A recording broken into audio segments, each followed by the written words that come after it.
Support. Again, whether or not it happens before the November elections is a slightly different issue, because Democrats really want to stop talking about health care to some extent. They want to move the conversation forward. Republicans only want to talk about repealing the law. They don't really necessarily want to talk about fixing it. In the small business area, one viewer via Twitter wants to know, after 50 employees, what happens to employers, if anything? Well, the requirement is that they offer a set level of coverage. It also has to be affordable coverage, and that's measured in a fairly complicated way. But there's a penalty for firms that don't offer coverage at all, and there's a penalty for firms that offer coverage but it isn't affordable. And it starts around $2,000 per worker, with a few workers as the exception. It goes up to $3,000 depending on the circumstances. It is, in many cases, a lot cheaper than paying for insurance itself. But insurance comes with certain tax benefits and tax protections. And of course, it's also a benefit that many companies have voluntarily offered to their workers for decades, because they see it as an important way of recruiting and retaining them. Now, you mentioned the NFIB. Speak to us about that group, some of the other groups that are out there looking after small business in this area. Well, small business is a really interesting aspect of all of this, because generally they tend to be more concerned, the small business owners, about the law than large employers. Large employers are already voluntarily offered coverage. It's coverage that meets the requirements. They don't necessarily see a huge amount of change, although there is some uncertainty and it has them nervous. For small business people, however, they really don't, as a rule, tend to like the law as much. They tend to express that much more forcefully. And in part, their concerns, if they have more than 50 workers, are about the mandate to provide coverage where perhaps they don't already. And for firms that are on the cusp of 50, there are concerns about growing. And for firms that are much smaller, they just really feel as though the insurance market in general has not been good to them in recent years, because small groups buying tend to be much more, their premiums tend to vary much more depending on the health of the folks in the group, or at least their age in some states. And they really do feel as though this bad experience that they've had so far isn't likely to be improved by the law, even though the architects of the law feel as though it is. Let's say from Emmitsburg, Iowa now, where Shirley is on the line for our guest. Shirley is on the line for Democrats. You're on with Louise Rednofsky of the Wall Street Journal. Good morning. Yes. Good morning. I hope you give me a chance to make my point. I take the Wall Street Journal sometimes, and sometimes I take the Financial Times. Hello? Yes, keep going. And when I take the Wall Street Journal, the outspoken against health care, outspoken against Medicare for everybody. And when I take the Financial Times, they say we would save hundreds of billions of dollars a year if we would go for Medicare for everybody. The only people that would be losing would be the people who are advertising very heavily. The medical insurance companies, including the one that I used to work for, that charges 60% overhead. Our healthcare companies charge such high overheads that they can't afford to even pay out the money that they take in for the people's health care.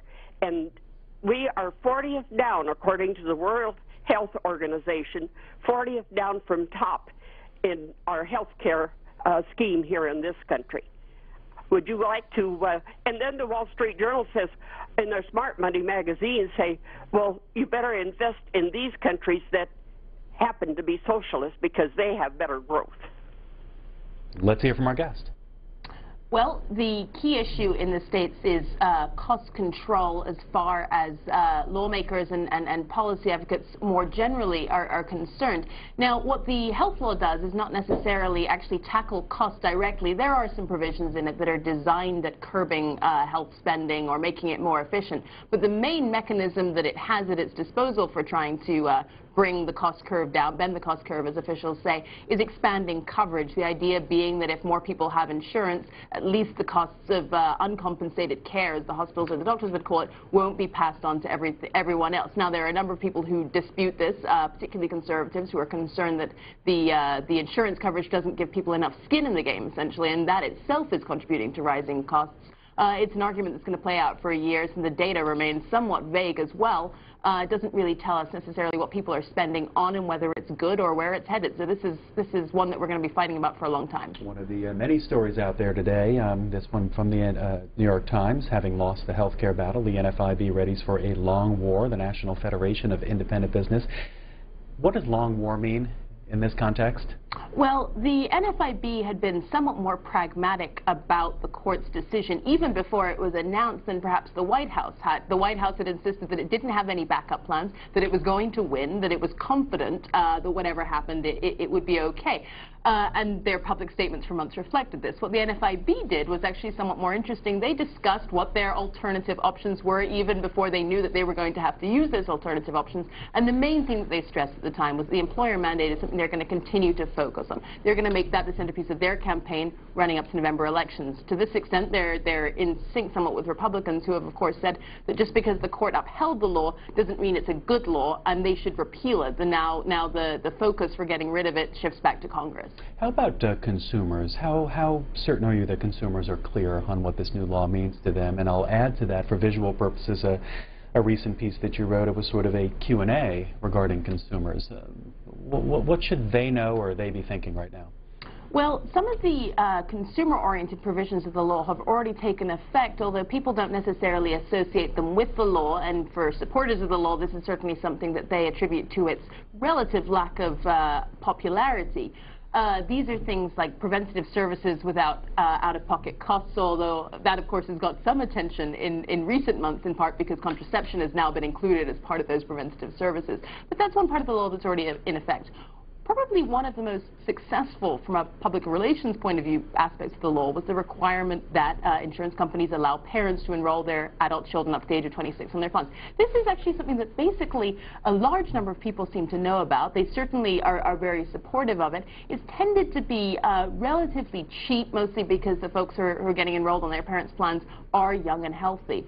And so it's been one of the successes of the law, certainly as far as the administration is concerned, and it's widely popular. It's something now that Democrats bring up to use as a way of attacking Republicans every time they suggest repealing the law. They say this is one of the things that would go. Our guest is a health policy reporter for the Wall Street Journal, Louise Radnofsky, studied at Oxford and also the Columbia University Graduate School of Journalism in New York City, has worked as a reporting assistant at the Journal, also a reporter and editor in London for Guardian's website, also the Associated Press, and others, also formerly of Newsday. More calls for our guest now. It's Louis from Miami, Florida, Independent. Good morning. Good morning. Yes, sir. Well, I want to thank you for taking my call. Mm-hmm. I want to start saying to Mrs.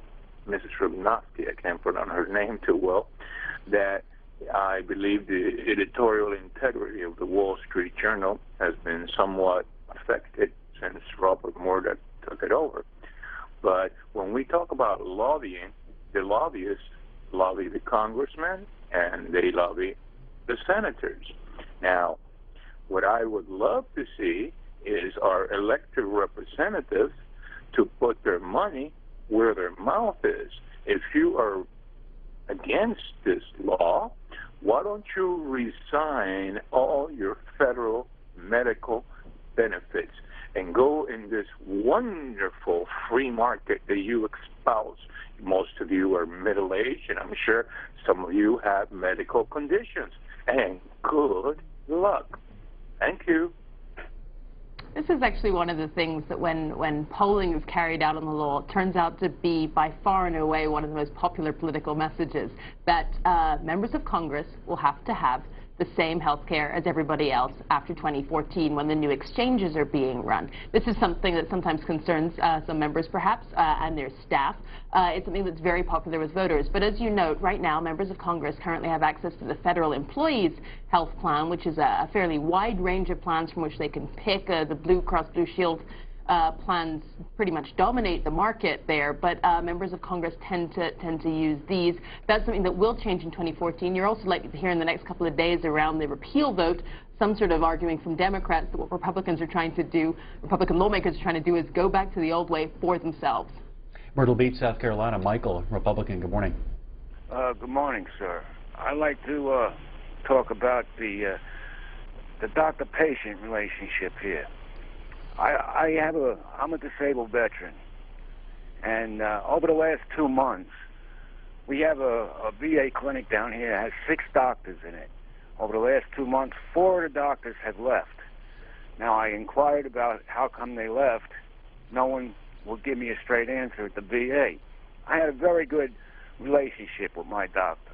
I mean, to the point where he would call me at home and we would discuss things, and very good.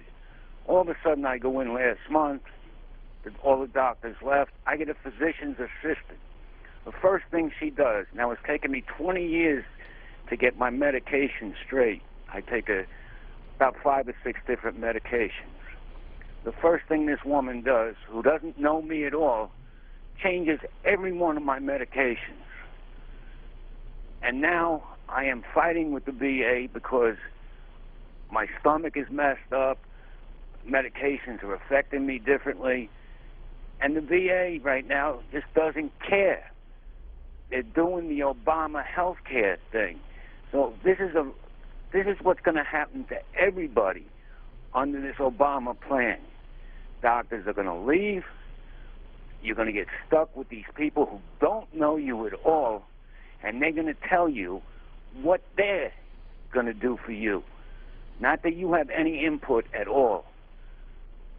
And the only person it affects is the patient, because the patient has no say whatsoever in anything anymore. The government's going to tell you, this is the medication you're going to take, and that's it. Louise Radnofsky. Well, there is a shortage of doctors in the country already, and there are certainly concerns that with millions more people getting insurance and getting access to care, because we know that there's a link between having insurance and accessing care, and in particular pent-up demand after years of perhaps not having insurance, there's going to be even more demand for doctors. The pipeline is relatively restricted on this, in that there are only a certain number of medical school places a year. So whether or not the United States can get up to capacity fast enough, particularly as doctors retire, and it's not entirely clear what happened at your clinic, or the extent to which it may or may not be related to the health law, but certainly doctors are retiring and we are short of doctors for the demand. What happens about that over the years to come is definitely going to be something that's going to be concerning. There are also concerns about whether doctors will accept medicine. Madam President, I come today to share with the Senate a letter which I've written to Ambassador Susan Rice, the United States Permanent Representative in the United Nations. It's a letter I have written over a grave concern that I have over actions that have taken place recently in the United Nations, but also reflects back on some things that have happened in the last year or so that are very, very troubling to me and, quite frankly, very troubling to my constituents. As I know the President is aware, and as all of the Senators are aware, the UN has convened this year in New York, a Convention on Arms Trade Treaty, where they're looking at an international treaty on limitations and governance over small arms shipment and trade between countries. I've expressed my concern about the threat to the United States' Second Amendment, our constitutional right to bear arms, and my concern over the UN subordinating U.S. law to itself. But I have never, ever been as concerned as I am today to find out that Iran has been named without objection as a member of the conference that will lead this debate. So I want to talk about it for a few minutes because a lot of UN politics and UN governance and UN practices aren't really understood by the American people.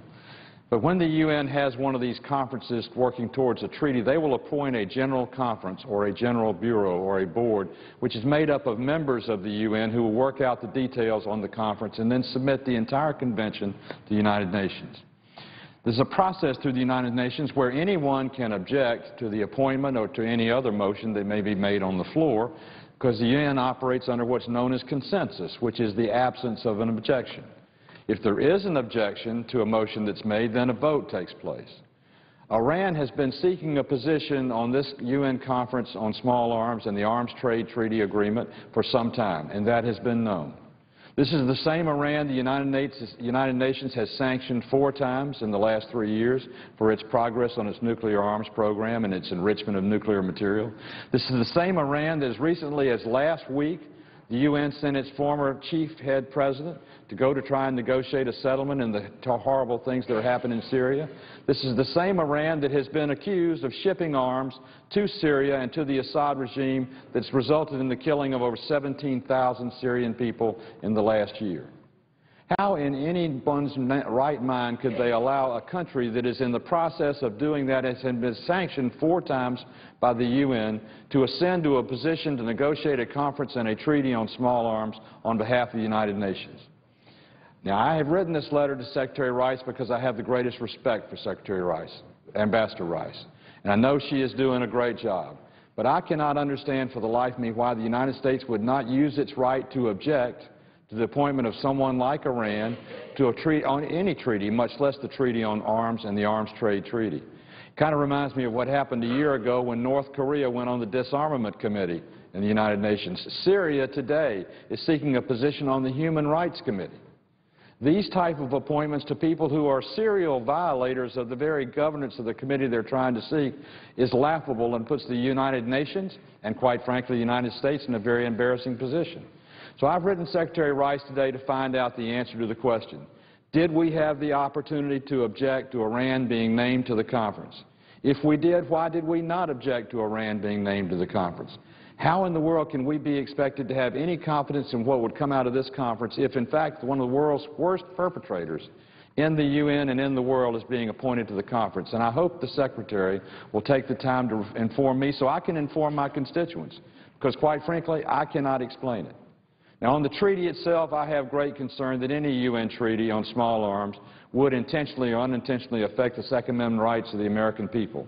And I'm a big supporter of the Second Amendment, and I've had concern all along. I signed a letter with Senator Moran from Kansas just last week to the Secretary, registering my objections and my concerns about the threat of that treaty itself. But to find out now that one of the 15 members writing the treaty and negotiating it this month in New York City is the nation of Iran concerns me even greater. So I want to ask unanimous consent, if I can, to submit for the record the original of my letter to Permanent Representative of the United Nations, Susan E. Rice, of the United States in New York. I'd also like to ask unanimous consent to put in the record a letter from the members of the House of Representatives, over 100 of them, to President Obama and Secretary Clinton regarding the United Nations Arms Trade Treaty Agreement. Without objection. I thank the Chair, and I yield back the balance of my time.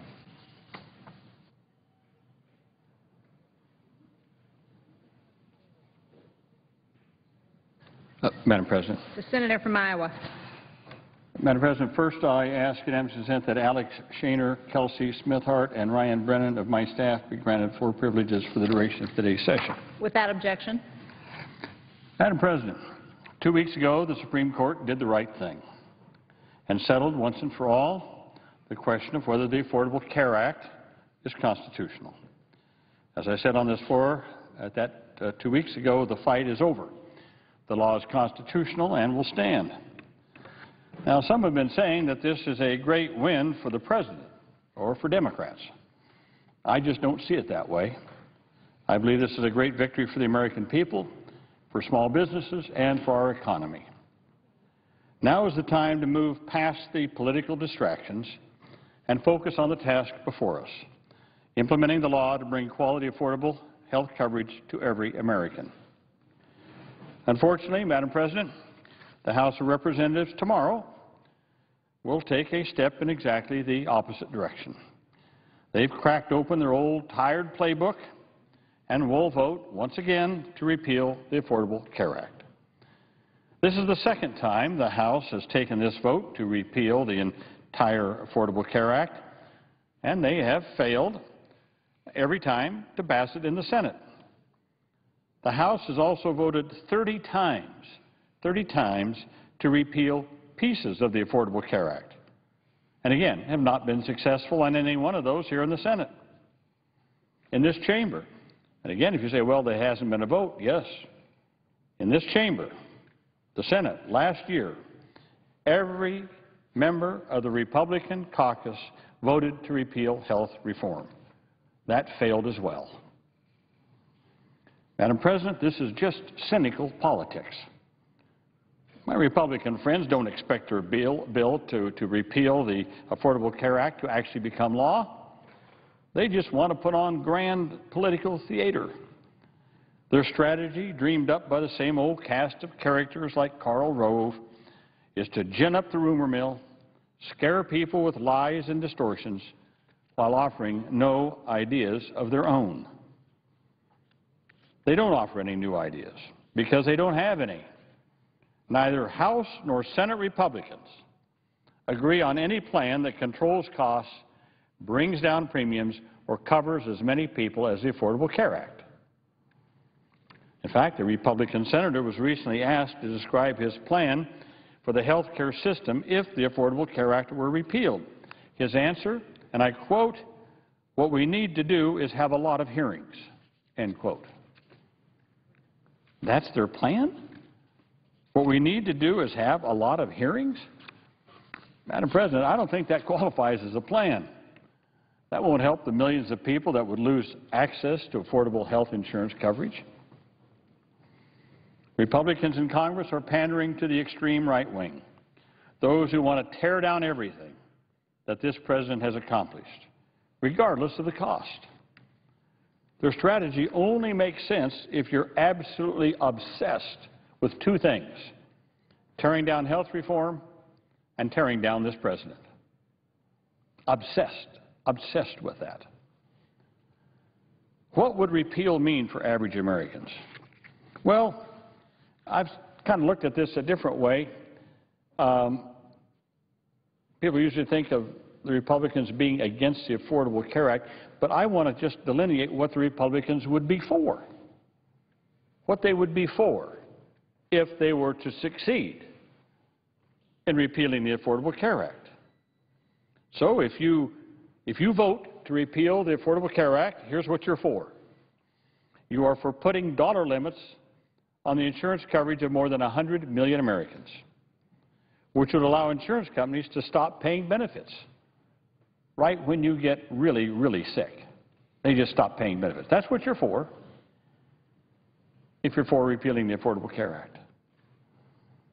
If you're for repealing the Affordable Care Act, you're for kicking more than 3 million young people off their parents' insurance policy right now.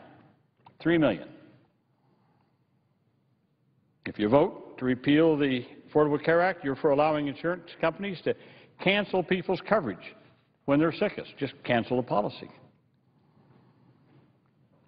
You'd be for allowing insurance companies to spend Americans' premium dollars on CEO bonuses, marketing, fancy buildings, rather than on actual health care. How do I say that? Well, because in the Affordable Care Act, we have a medical loss ratio requirement, and because of that, policyholders nationwide this year, by August the 1st, will receive more than $1 billion in rebates from insurers. What that means in the future is that insurance will have to spend at least 80 to 85 cents of every dollar on the premiums that they get on health care. Not on advertising, not on corporate jets, not on big CEO salaries, but on health care. So if you vote to repeal the Affordable Care Act, you vote to just let them go back to their old ways. They can spend 50 cents of every premium dollar on health care, and the rest of it they can just spend on high salaries and fancy buildings and conventions in the Cayman Islands and places like that. If you vote to repeal the Affordable Care Act, you're for allowing insurance companies to deny people coverage or to increase their premiums if they have a pre-existing condition. And nearly, close to half of all Americans have some form of a pre-existing condition. So, yeah, I guess that's what you'd be for if you want to vote to repeal the health care bill. Well, if you want to repeal the health care bill, if you vote for that, you're for taking affordable coverage away from more than 30 million people. You're for making insured Americans pay for tens of billions of dollars of uncompensated care when uninsured people show up in the emergency room. This has been estimated to cost American families an average of $1,100 in extra premiums annually. If you vote to repeal the Affordable Care Act, you're for charging as much as $300 in copays for life-saving preventative services that they now get for free, like mammograms, colonoscopies, cancer screenings. More than 85 million people have already used these free services so they can stay healthy, get in charge of their illnesses or something early on when it costs less to cure those diseases. So if you're for repealing the Affordable Care Act, you're for increasing prescription drug costs on seniors by an average of $600 a year. Now that's because in the Affordable Care Act we close up this donut hole. More than 5.2 million seniors and people with disabilities, I might add, have saved a total of $3.7 billion already on prescription drug spending in this donut hole since we enacted the law. So if you, for repealing the law, you're for making seniors pay more money for their prescription drugs, pure and simple. And if you vote to repeal this, you're voting to deprive states and localities of vital funding to combat chronic diseases like cancer and diabetes and heart disease, ensuring that our kids have access to life-saving vaccines. Now, why do I say that? Because in the health reform bill, there's the Prevention and Public Health Fund, already saving lives, getting money out to communities for these very services right here, cutting health care costs.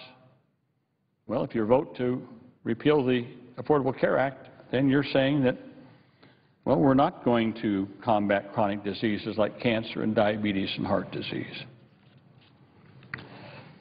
Well, Madam President, all of these protections that I just enumerated have been enjoyed by a certain select group of Americans for decades. For decades. Now, what select group of Americans do you suppose I'm talking about that have had these protections for decades?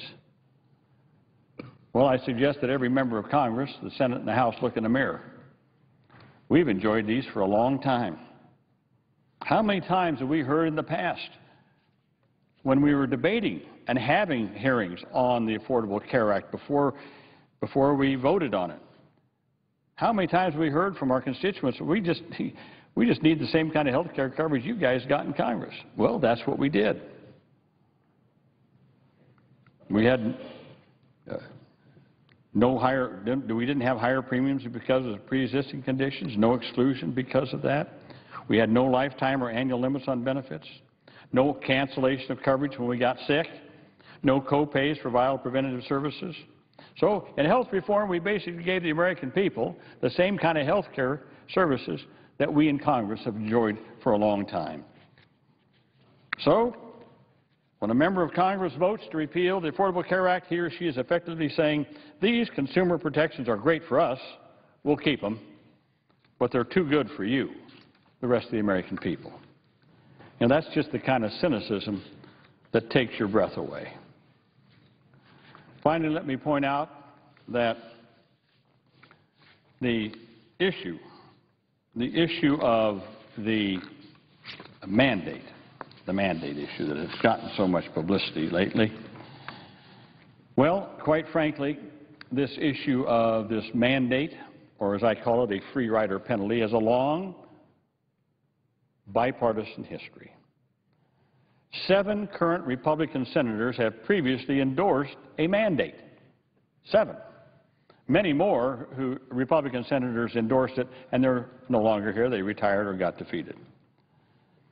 Former Massachusetts Governor Mitt Romney included a similar free rider penalty as a centerpiece of Romney Care in Massachusetts. In fact, he said, and I quote, no, I like mandates. Mandates work. Mr. Romney. So we ought to stop these silly political games. The Republicans' obsession with repealing health reform is based strictly on ideology. They oppose the law's crackdown on abuses by health insurance companies. They oppose any serious effort by the federal government to secure health insurance coverage for tens of millions of Americans who currently have no coverage. So it's about really giving control back to their good friends at wealthy, powerful insurance companies so they can raise your rates, hold on to your money by denying you benefits, and making egregious profits.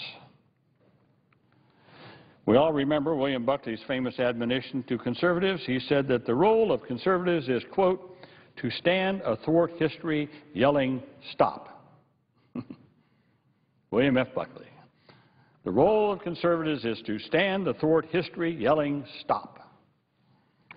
Well, in 1935, President Roosevelt and the Congress passed Social Security, providing basic retirement security for every American. Republicans yelled, stop. They fought it bitterly. 75 years later, they're still trying to undo Social Security. In 1965, President Johnson and the Congress passed Medicare. ensuring seniors access to decent health care coverage. Republicans yelled stop. They fought it bitterly. 45 years later, they're still trying to undo Medicare. Well, here they go again. Here they go again in trying to undo the Affordable Care Act. As I've said before, they are on the wrong side of history. I think we should listen to the American people, leave our ideological obsessions behind. We need to work together to make the law even better. The choice is to go forward or to be dragged backward. It's time to come together as a united American people to create a reformed health care system that works not just for the healthy and the wealthy, but for all Americans. Mr. President, I think it's important also to put a human face on this. Let's just put a human face on what this bill really does. Now, I've shown some of these people before. Let's talk about Emily Schlichting. Now, she testified before our committee. She suffers from a rare autoimmune disorder that would make her uninsurable in the old days. But thanks to the Affordable Care Act, as a student, she was able to stay on her parents' policy until she's 26. Here's what she said at our hearing last year. She said, "Young people are the future of this country, and we are the most affected by reform. We're the generation that is most uninsured. We need the Affordable Care Act because it is literally an investment in the future of this country." Emily Schlichting, student in Omaha. Then there's Sarah Posakani of Cedar Falls, Iowa. She was diagnosed with Crohn's disease when she was 15. During her first year in college, she ran into complications from Crohn's disease, forced her to drop her classes in order to heal after multiple surgeries. Because she was no longer a full-time student, her parents' private health insurance company terminated her coverage, stopped it. 4 years later, after many, many health care interventions, she found herself $180,000 in debt and forced to file for bankruptcy. She was able to complete one semester at Hawkeye Community College but could not afford to continue. Because of her earlier bankruptcy due to her health, every bank she applied to for student loans turned her down. But now, thanks to the new law, people like Sarah are able to stay on their parents' health insurance plan until they're age 26. So again, are we going to just say to people like Sarah and Emily, tough, you got a bad break, tough luck? Are we going to say that just to make some political point? Because of some ideological obsession? The Affordable Care Act protects children with pre-existing conditions now. That protection will be expanded to all adults in 2014. Just in a couple of years. Well, actually, now that I think about it, in about a year and a half, every adult American will have the coverage, be able to get affordable coverage even though they have a pre-existing condition. Well, that could mean a lot to Eleanor Pierce. She's from Cedar Falls, Iowa. Here's Eleanor Pierce. When her job with a local company was eliminated, she lost her health insurance. She could purchase the COBRA insurance, but it was completely unaffordable to her. So she searched for coverage on the private individual market, but was denied access because of her pre-existing condition of high blood pressure. The only plans that would cover her came with premiums she could never hope to afford without any income. So here's Eleanor, age 62, suffering from high blood pressure, had no choice but to go without insurance and hope for the best. But, Mr. President, hope for the best is no substitute for regular medical care. 1 year later, Eleanor Pierce suffered a massive heart attack. When all was said and done, she'd racked up $60,000 in medical debt. So again, are we going to leave people like Eleanor without coverage, with mounting debt and declining health, just to make some political point? These are real people. These are real people that the Affordable Care Act is now helping. They're now helping. Well, Mr. President, as I've said before, the Affordable Care Act is for every American. Many of the benefits that are there now, Republicans would take away by voting to repeal it. And many like Eleanor, who will be helped when it's fully implemented in 2014, will be denied the ability, the wherewithal to have affordable health care coverage so that they can have good preventative health care measures, so they can get in to see a doctor and get medical care before they have to go to the emergency room. And yet, tomorrow I'm told that the House of Representatives will once again vote to repeal the Affordable Care Act. Mr. President, and once again, they are on the wrong side of history. It's time to come together. Let's work together now to implement the law. It's constitutional. It's the law. Let's get it implemented.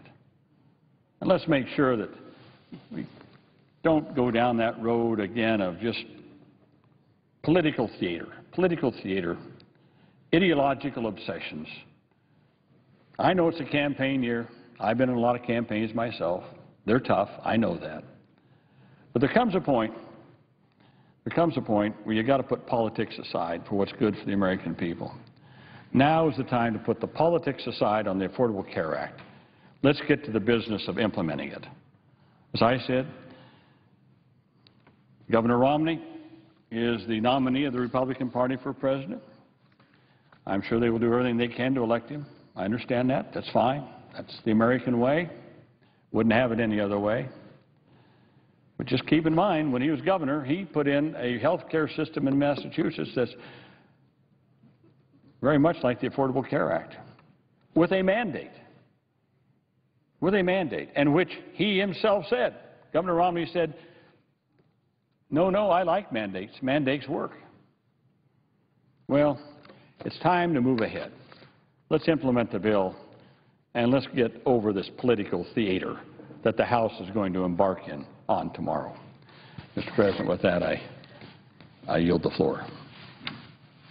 And note the absence of quorum. The clerk will call the roll. Mr. Cook.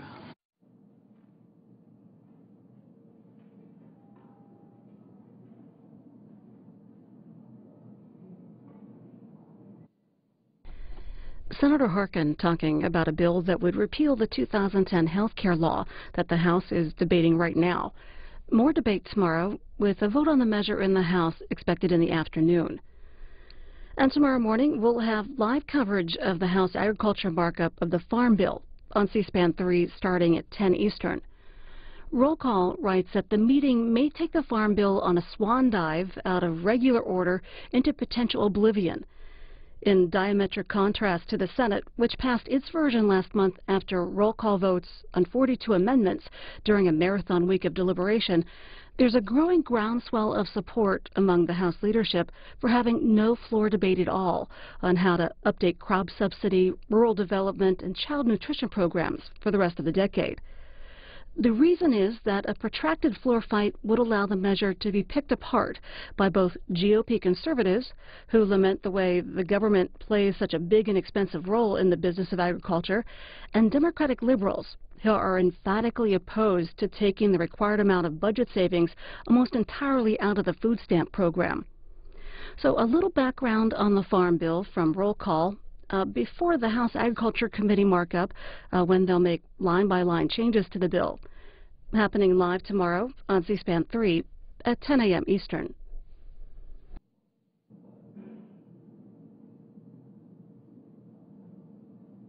Mr. President, The senator from Florida. I ask consent that the quorum call be lifted. Without objection. Mr. President, last week we passed some significant legislation, and it was one little glimpse of a bright, shining moment of bipartisanship. The overall transportation bill passed overwhelmingly. The magnificent leadership of the chairman of the committee, Senator Boxer, the ranking member, Senator Inhofe, was a good example of how government in general and this institution, the U.S. Senate, should operate to get things done. We went through the amendatory process. You notice that the two leaders of the Transportation and Public Works Committee They fought off all of the amendments that would have been killer amendments. They accepted some that they felt strengthened the bill, and we passed it something like high 70s to some vote in the teens. So it was overwhelming. It was bipartisan. As a part of that bill, in the process several months ago when the transportation bill was on the Senate floor, I had the privilege of offering an amendment, again bipartisan, that was the amendment to restore the Gulf of Mexico after the effects of the BP oil spill. And it emanates from the fact that we have a fine that will be levied by a federal judge in New Orleans. He will approve a fine according to the law, and the law allows for a certain amount for the judge to determine per barrel of oil spilled in the Gulf of Mexico.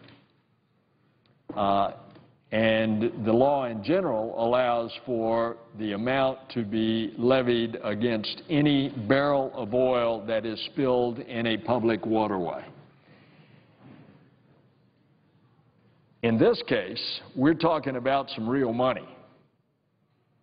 We're talking about almost 5 million barrels spilled in the Gulf of Mexico. And as a result, the feeling is that this could be anywhere from a $5 billion fine all the way up to a $20 billion fine. So the question was, once the fine is determined and approved by the court, where is that money going to go? And what the Gulf state senators had argued was that we be able to have this come back and to help the people and the environment. Mr. President, the Senate is not in order. Senate will come to order. Thank you, Mr. President. The feeling was to have the money come back and help the people and the environment of the Gulf who were harmed. And there are so many effects that we do not know what is going to be the ultimate result, particularly on the health of the Gulf. When you dump 5 million barrels of oil into the Gulf, that's a lot of oil. And the question is, the natural processes of the bacteria in the water that consume oil that naturally leaks through the ocean floor, is the Gulf so overwhelmed with all that oil that the bacteria are not being able to consume it. And since this came from a ruptured well 5,000 feet below the surface of the water, how much oil is still down there? Down there where it's hard to get any kind of research done because of the depth and the pressure. So that's what we need to know. We need to know for the future. We need to know for all the people that have their livelihood by the Gulf, be it the seafood industry, but that not only affects the Gulf provides seafood for the entire country. indeed, entire parts of the world.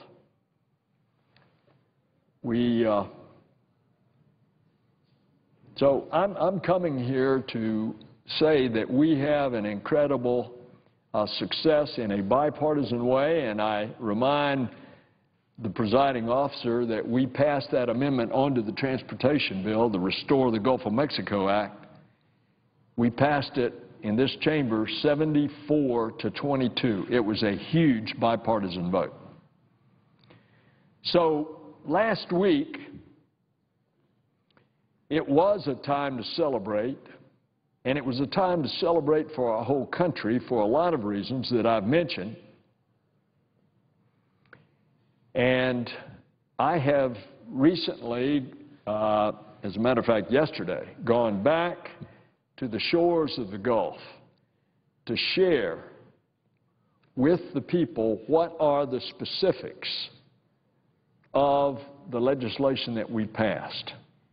And once the court decides what the fine is, how that money is going to flow and what it's going to do for our people to improve their economies and the environment and for the long-term outlook on the health of the Gulf. And I want to bring this to the attention of the Senate because the Gulf doesn't just belong to the Gulf Coast counties of 5 Gulf states. It belongs to all Americans. And the President signed it into law last Friday. So I want to thank those people in the Senate and the House, the President for signing it, a wide array of staff and stakeholders, the cities and the counties whose tireless efforts led to the enactment of the Restore Act. And it aims to make sure that the Gulf does recover. The chorus of support behind the success of this bill is enormous, and it would take me until the next Congress to thank everyone. But in addition to Senator Boxer and Senator Inhofe, I want to mention the spark plug behind this whole thing was Senator Mary Landrieu of Louisiana, whose state has suffered mightily. Senator Shelby, Senator Baucus, the chairman of the Finance Committee, who helped us come up with sources of revenue that we had to have to satisfy the General Accounting Office, Senator Whitehouse. All of these senators were involved. Indeed, when we filed the bill a year ago, we had all 10 senators on the 5 Gulf states signed up. Another display of bipartisan cooperation. Well, think back. This all emanates from the fact that 2 years ago this disaster began. It was about 10 o'clock at night. It was April the 20th of 2010. It was 52 miles off the coast of Louisiana.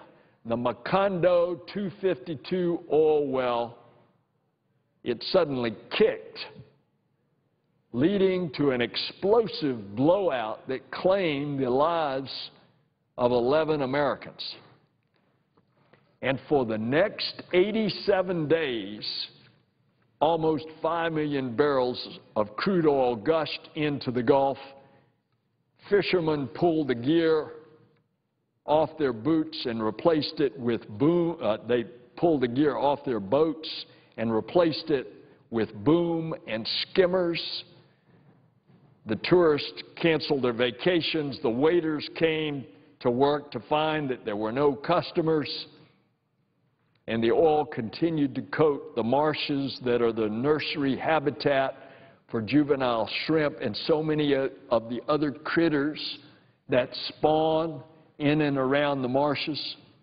The beaches that draw all the tourists every summer, some of them were coated, and even those that did not have oil, the perception was that there was oil on our beaches and the tourists did not come. and it killed an entire tourist season.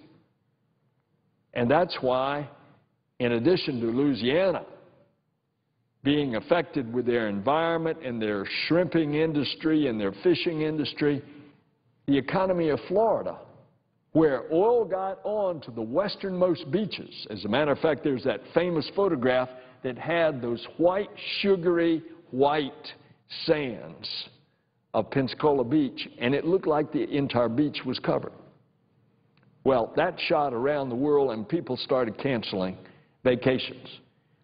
Only a few tar balls got as far east as Panama City Beach. And the rest of the Gulf Coast beaches, all the way down to the southern tip of Florida, no oil, but the tourists stopped coming. And when the tourists stop coming, there's nobody in the hotels, and the hotel workers can't work. There's nobody in the restaurants, and all of those workers aren't working. And all the ancillary businesses that depend on that major component of the economy. And then, of course, the seafood industry, the source of a third of our domestic seafood in this country, the Gulf of Mexico. Of course, the fishing industry was devastated. And even those that could fish outside of the danger zone of where the oil was lurking, people stopped buying Gulf seafood because they were afraid that it was tainted. And even when the oil was finally shut off after 3 months, the Gulf was left with this public perception that the Gulf was tainted. Well, if you remember back, the President asked the Secretary of the Navy, Ray Mabus, to recommend a strategy to restore the Gulf. Why Ray Mabus? Because he had been a Gulf state governor, the governor of Mississippi. And after he first did his first tour, Secretary Mabus labeled the Gulf a national treasure, and he recommended that a significant portion of the Clean Water Act fines to be levied against BP be sent back to the region for environmental and economic recovery. And over the last couple of weeks, the President, the Congress, stakeholder groups from across the country and across the political spectrum have made this commitment to restore this national treasure, and the result is that we pass the Restore Act. Now, over the next 6 months, what's going to happen is the Department of Treasury is going to develop procedures in which to implement the Restore Act. The Ecosystem Restoration Council, established by the Act, will build on the recommendations of Secretary Mabus. The task force and others to develop a draft comprehensive plan to address the environmental needs of the Gulf will be appointed. It's a federal-state council. And once we know the outcome of the Justice Department's lawsuit against BP, and there are rumors that there is a settlement in the works, if that settlement were to be true and the judge approves it, the money will be ready to flow under the procedures being set up under this federal-state council as initially determined by the Department of the Treasury. Now, the reason that I want to speak today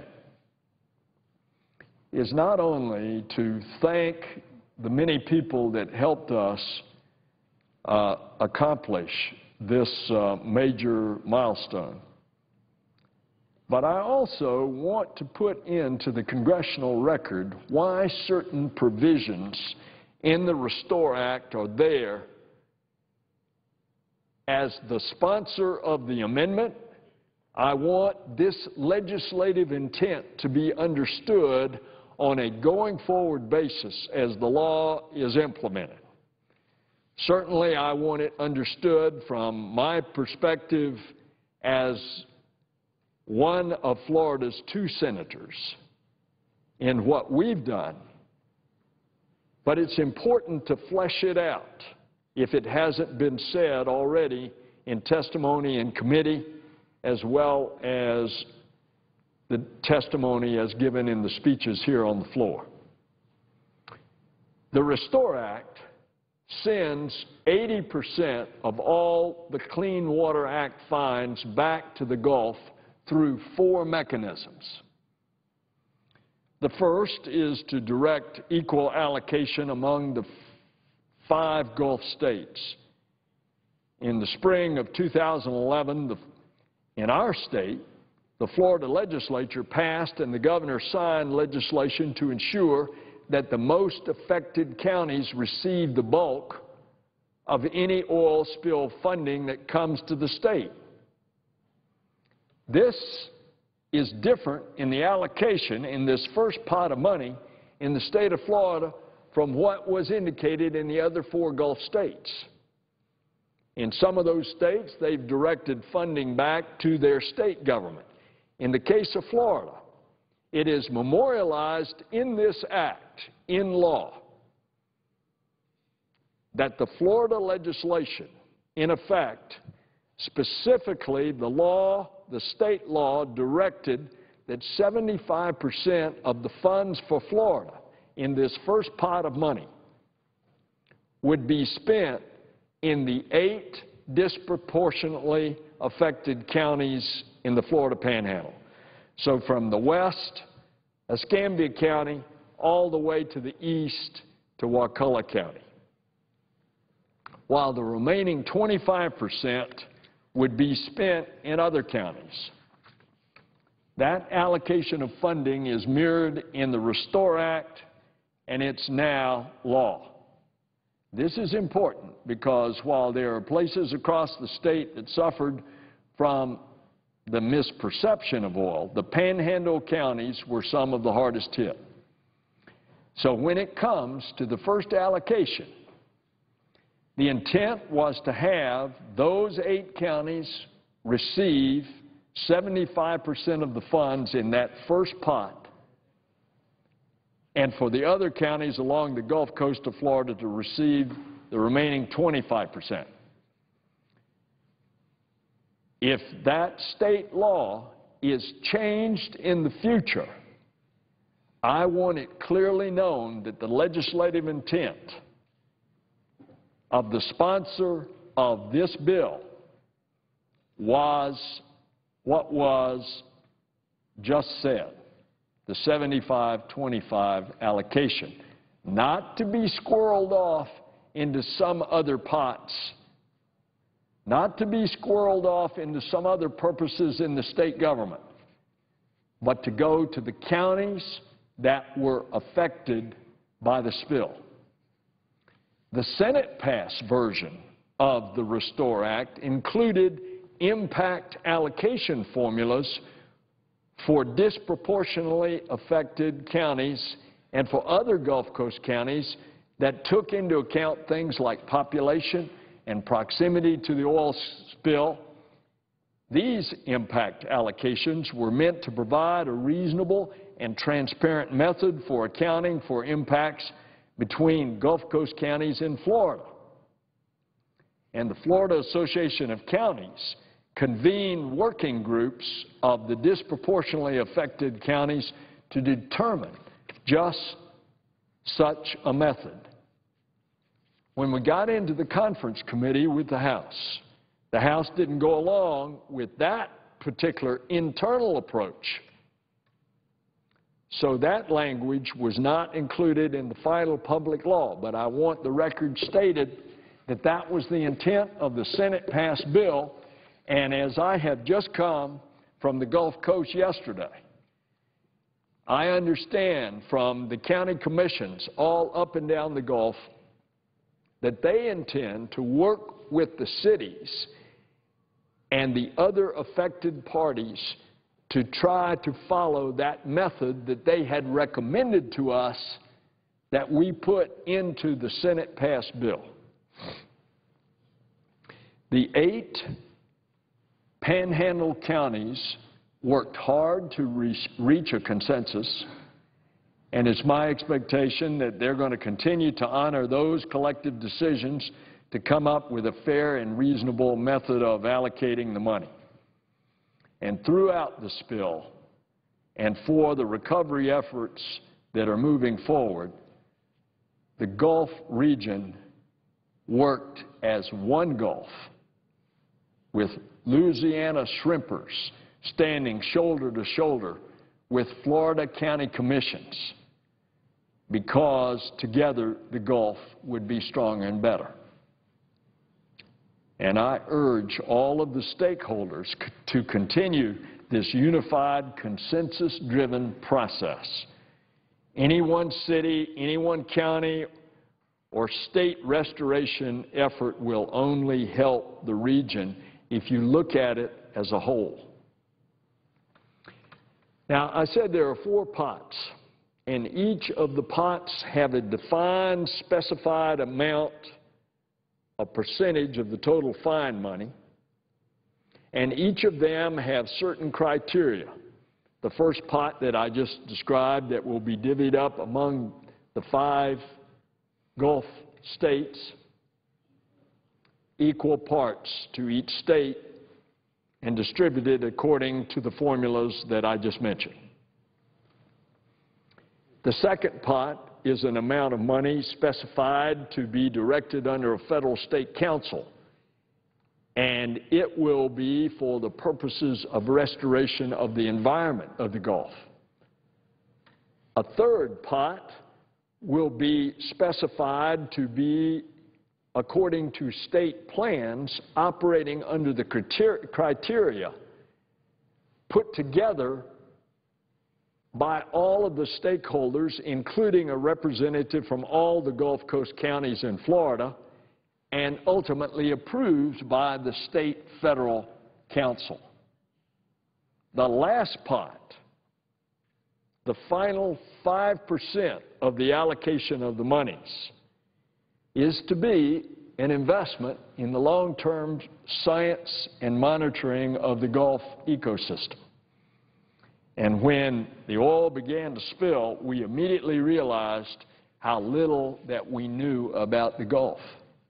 Many commercially and recreationally important fish stocks in the Gulf had never had a stock assessment. We didn't know what the fisheries were. We knew that organizations were trying to protect the fisheries by closing down certain fish stocks to fishing because you didn't want to wipe out the species, but it was never done with up-to-date data.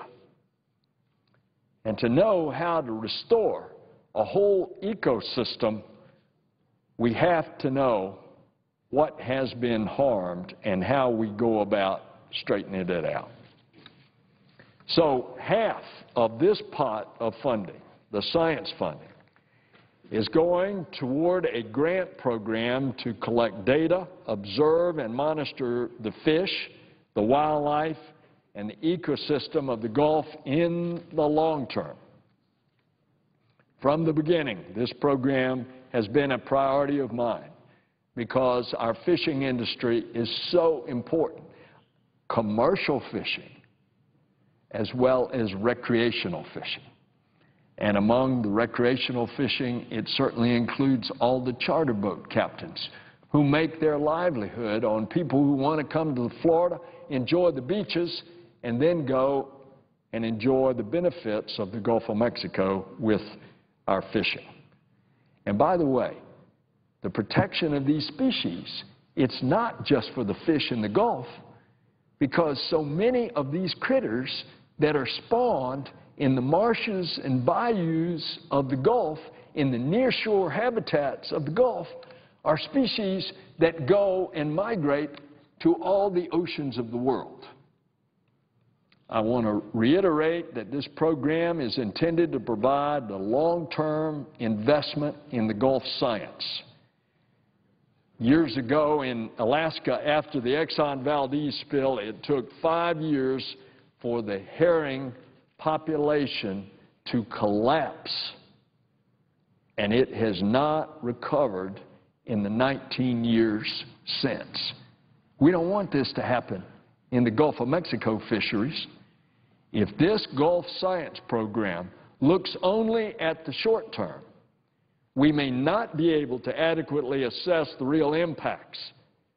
This funding is also meant to supplement existing efforts and not to supplant them. I want that clear in the legislative intent. The health of the Gulf, the fishing industry, and the tourism industry all rely on accurate, up-to-date science, which is lacking. By the way, not just in the Gulf, but in all of our fisheries in the Outer Continental Shelf. There's a strict cap on the administrative expenses of 3% so that the restore funds produce on-the-ground results rather than plugging budgetary shortfalls. All right, of that science pot, the fourth pot, it's divided up in two. I've just described the long-term science, the looking at the fisheries, the health, the updating of the fish stocks. The remaining half of the science pot will go to centers of excellence to be established in each of the 5 Gulf states. The universities and research institutions in Florida have been a vital part of the response to the Deepwater Horizon incident. Since the 60s, Florida research institutions have worked together to benefit oceanographic science in the state. This coordinated effort is called the Florida Institute of Oceanography. This institute is essentially Florida's marine science brain trust, and its members have done excellent science work, particularly since the oil spill.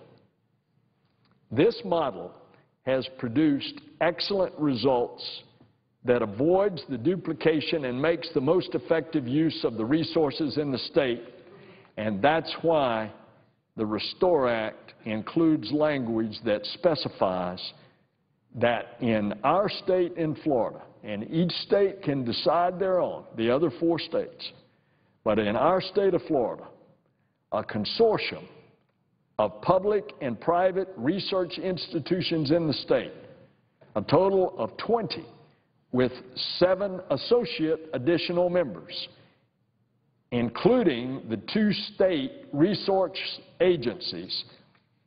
They are going to be the ones named to carry out the Center of Excellence in our state. This language is intended to provide for the Florida Institute of Oceanography to carry out this program as a centralized voice of the ocean science in Florida. I want that clearly understood for any who read about this legislation in the future was the legislative intent with regard to the Center of Excellence in the state of Florida. Each of the other states have their own procedures. And so, this past week, I have been on the Gulf Coast quite a bit to tell folks about what I'm sharing here today. This new law is going to provide some of the necessary resources and a framework to restore the Gulf Coast and the waters of the Gulf of Mexico. And just like plugging the Macondo well was a step in the right direction, this is another monumental step. But obviously our work is not done here. The Department of Justice is still negotiating with BP to ensure that they are held responsible for the damage done, and it's time to implement Restore, because we want to eat Gulf seafood forever at 4th of July barbecues, at parents want to see their children playing on the white sand beaches of the Gulf. They want them to visit the Gulf Islands National Seashore and all up and down from the Perdido River in the west all the way to the tip of the Florida Keys at Key West. I'm going to continue to work with our colleagues to move this process forward in a way that adequately restores this national treasure of the Gulf of Mexico for many, many future generations. Mr. President, I appreciate the opportunity to share this, and I yield the floor. Mr. President. The senator from North Carolina. Mr. President, I ask unanimous consent to speak as if in morning business. Without objection.